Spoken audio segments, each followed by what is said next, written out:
Pablo Gil, jefe de estrategia de XTB. Javier, Pablo, muy buenos días.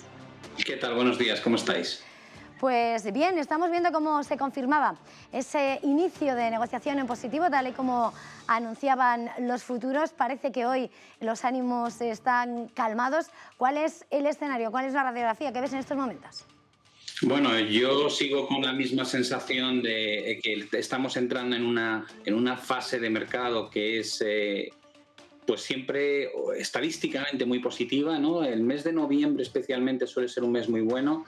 Hay que pensar que además cuando acaben de publicarse los resultados se va a permitir nuevamente a las empresas que hagan share buybacks, que es esta recompra de propias acciones que llevan haciendo desde hace años, pero que este año está siendo en volumen el más alto de los últimos. Entonces, eso quiere decir que va a haber un flujo de compra probablemente con el propio capital que tienen las compañías de sus propias acciones, y eso podría servir de estímulo. Y la gran pregunta es ¿qué va a poder más, ¿no? Ese flujo de compra, esa estacionalidad positiva para la bolsa, o por otro lado los miedos a que la Reserva Federal pues comience a anunciar el famoso tapering del QE, que básicamente es reducir el ritmo de compras que está haciendo actualmente de bonos soberanos y bonos hipotecarios.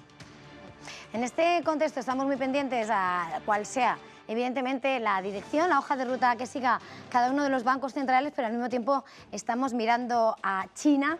Estábamos asistiendo a esa noticia que está llegando de cómo sí va a hacer frente a un pago Evergrande ahora, que le vence en esta jornada, mientras vemos cómo China está pidiendo que se almacene carbón. La crisis energética sigue sufriéndola y lo que supone para el resto de los mercados, y aún así esperando que tal vez una vez más pudieran intervenir las autoridades chinas y cambiar el ritmo de esa ralentización en la economía china. No sé hasta qué punto ves cuál puede ser el calado de ese movimiento de China con respecto al resto de los mercados globales. ¿Cómo lo ves?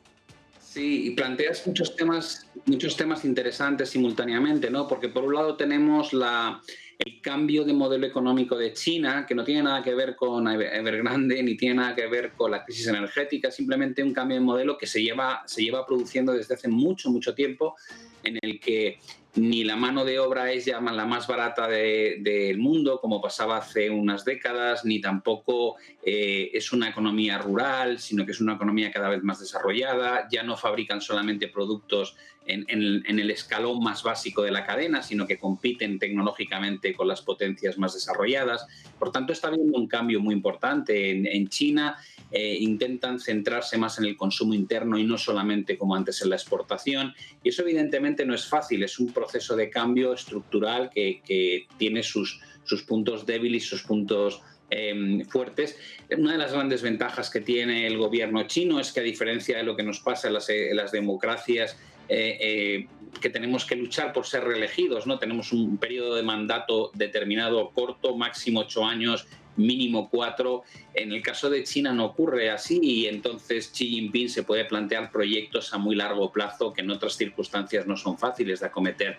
Pero lo cierto es que la crisis energética que nombrabas, que está impactando de forma global, no solamente a China, pues probablemente va a retrasar estos proyectos que había de migración a una energía más limpia, o lo que llamábamos potenciar las energías renovables. Al menos mientras tengamos un problema tan serio como es un coste de la energía disparado, precisamente porque esa energía renovable pues no ha surtido, no ha suplido en la medida que se esperaba, pues de una energía limpia al cómputo total que necesitamos cada uno de los países, ¿no? Se está recurriendo a lo que se puede, a gas natural, ahora se habla del carbón, también está pasando en Reino Unido.